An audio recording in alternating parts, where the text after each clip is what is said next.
నిన్న నందినగర్ నివాసంలో కేసీఆర్ సిట్ విచారణకు సంబంధించి కేటీఆర్ సంచలన వ్యాఖ్యలు చేశారు. మనందరికీ తెలిసిందే, 4 గంటలకు పైగా కేసీఆర్ని సిట్ విచారించింది ఫోన్ ట్యాపింగ్ కేసుకు సంబంధించి. ఈ అంశానికి సంబంధించి కేటీఆర్ కీలక వ్యాఖ్యలు చేస్తున్నారు. నిన్న మా ఇంటి చుట్టూ 1000 మంది పోలీసులు పెట్టారు, మేము బెదిరించామని ఏ బిజినెస్ మ్యాన్ ఫిర్యాదు చేశారో చెప్పాలి అంటూ కేటీఆర్ ప్రశ్నిస్తున్నారు. యాక్టర్లు ఎవరైనా సరే ఫోన్ ట్యాపింగ్ చేశాము మేము అని ఆరోపణలు చేశారా, ఎవరిది ట్యాప్ చేశామో చెప్పాలి అంటూ సిట్ అధికారులను అడిగారంటూ కేటీఆర్ అన్నారు. సినిమా వాళ్ళ ఫోన్ ట్యాపింగ్ చేయలేదంటూ పోలీసులే చెప్పారని, ఇల్లీగల్ ఫోన్ ట్యాపింగ్ అని సజ్జనార్ ఎలా ట్వీట్ చేస్తారంటూ ప్రశ్నిస్తున్నారు. సజ్జనార్ జడ్జి కాదు, ఇప్పుడు అయ్యారేమో నాకు తెలియదు అంటూ కేటీఆర్ సెటైర్లు వేస్తున్నారు. మేము ఎవరిని బ్లాక్మెయిల్ చేయలేదు, బ్లాక్మెయిల్కు బ్రాండ్ అంబాసిడర్ రేవంత్ రెడ్డి అంటూ కేటీఆర్ అంటున్నారు.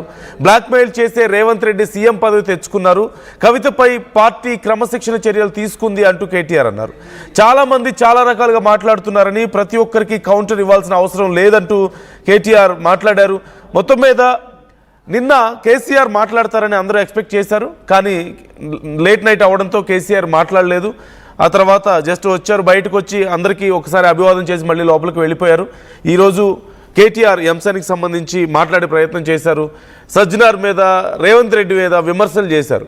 ఈ అంశానికి సంబంధించి డీటెయిల్స్ తెలుసుకుందాం. ఇప్పుడు విచారణ పూర్తయిన నేపథ్యంలో నెక్స్ట్ ఏం జరగబోతుంది ఈ కేసులో అనేది కూడా చాలా కీలకంగా మారింది. మధు జాయిన్ అవుతున్నారు, మా ప్రతినిధి. మధు, కేటీఆర్ చిట్ చాట్లో మేజర్గా మనం అబ్జర్వ్ చేయాల్సిన విషయాలు ఏమేమి ఉన్నాయి? అంటే రాష్ట్రంలో పాలన చేయడం సరే రావట్లేదు కాంగ్రెస్ ప్రభుత్వానికి అంటూ కొన్ని స్టేట్మెంట్ చేస్తూనే ప్రస్తుతం జరుగుతున్నటువంటి పరిణామాలపైన ఆయన ఎక్స్ప్లెయిన్ చేసే ప్రయత్నం చేశారు చిట్ చాట్లో వర్కింగ్ ప్రెసిడెంట్ కేటీఆర్. దాంట్లో అసలు మొన్న రీసెంట్గా జరిగినటువంటి మేడారం జాతర కూడా అట్టర్ ఫ్లాప్ చేశారు. అక్కడ కనీసం వసతులు కల్పించలేకపోయారు. ప్రజలు తిరుగుబాటు చేసి మంత్రి కాన్వాయ్ పైన అటాక్ చేసేటువంటి సిచ్యువేషన్ వచ్చిందంటే అర్థం చేసుకోవచ్చు.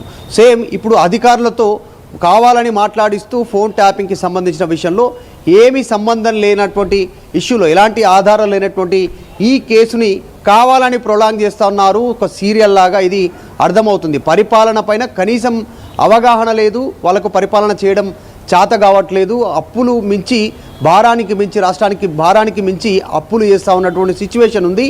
రాష్ట్రానికి మాత్రం ఏం మేలు చేయట్లేదు.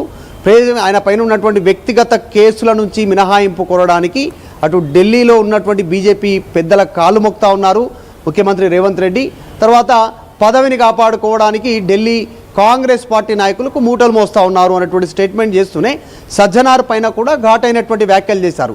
సజ్జనార్ కాస్త ఆలోచించి మాట్లాడాలి అనేటువంటి రీతిలో ఆయన స్పష్టంగా కోట్ చేస్తూ, సజ్జనార్ నిన్న చేసినటువంటి ట్వీట్ పైన, నిన్న గజ్వేల్ ఎమ్మెల్యే కేసీఆర్ని విచారించాము, ఇల్లీగల్ ఫోన్ ట్యాపింగ్కి సంబంధించిన అంశం ఏమైతే ఉందో దాంట్లో విచారించామనేటువంటిది ట్వీట్ చేయడంతో ఈ ట్వీట్లు లీకులు బంద్ చేసి అఫీషియల్గా ప్రెస్ కాన్ఫరెన్స్ ముందుకు వచ్చి ఆధారాలతో మాట్లాడాలి.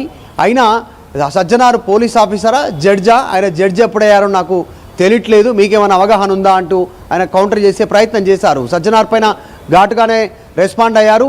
జాగ్రత్తగా ఉండండి అధికారులు, ఏదో మెప్పు కోసం, వారి దగ్గర ప్రాపకం కోసం, మీరు ఏదో పదవుల కోసం ఆశిస్తే మాత్రం ఫ్యూచర్లో కరెక్ట్ ఉండదు, అధికారం శాశ్వతం కాదు, గుర్తుపెట్టుకోవాలంటూ కూడా సజ్జనార్కి ఆయన కాస్త ఘాటుగానే కౌంటర్ ఇచ్చారు. తర్వాత కవిత చేసినటువంటి కామెంట్స్ పైన, కవిత వరుసగా బీఆర్ఎస్ నాయకుల పైన డైరెక్ట్గా హరీష్ రావు పైన కానీ, కేటీఆర్ పైన కానీ, కేసీఆర్ పైన కానీ, బీఆర్ఎస్ పార్టీ నాయకుల పైన కానీ చేస్తున్నటువంటి కామెంట్ల పైన రెస్పాండ్ అవ్వాల్సిందిగా మీడియా కోరినప్పుడు కేటీఆర్ రెస్పాండ్ అయ్యారు. కవితను గతంలోనే పార్టీ క్రమశిక్షణ చర్యల కింద సస్పెండ్ చేసింది, ఆల్రెడీ నిర్ణయం జరిగిపోయింది, పదే పదే అవే వాటినే మాట్లాడడానికి పెద్దగా ఏముంటుంది, కవితను ఆల్రెడీ పార్టీ నుంచి బయటికి పంపాం కదా, ఆమె పైన క్రమశిక్షణ చర్యలు తీసుకున్నాం కదా అనేటువంటి స్టేట్మెంట్ చేశారు. సో మొత్తానికి ఇక బ్లాక్మెయిల్కి సంబంధించి పిసిసి చీఫ్ మహేష్ కుమార్ గౌడ్ ఒక బీఆర్ఎస్ అంటే బ్లాక్మెయిల్ రాష్ట్ర సమితి అనేటువంటి చేసినటువంటి కామెంట్కి మహేష్ కుమార్ గౌడ్ మంత్రులు మర్చిపోయినట్టున్నారు. బ్లాక్మెయిల్కు బ్రాండ్ అంబాసిడర్ రేవంత్ రెడ్డి ఒక RTA right to information act ద్వారా ఒక పెద్ద ఆఫీసే నడిపారు. మొత్తం దాని ద్వారా వసూల దందకు తెరలేపారు. అసలు నాకు తెలిసి ముఖ్యమంత్రి పదవి కూడా బ్లాక్మెయిల్ చేసి తెచ్చుకున్నారు. పీసీసీ చీఫ్ అట్లనే తెచ్చుకున్నారు, గతంలో చెప్పారు కదా. సో ఆయన మర్చిపోయిన ఉన్నట్టు మేము ఎవరిని బ్లాక్మెయిల్ చేయలేదు, ఎవరి ఫోన్లు వినలేదు, మాకేం సంబంధం లేదు, పదే పదే కావాలని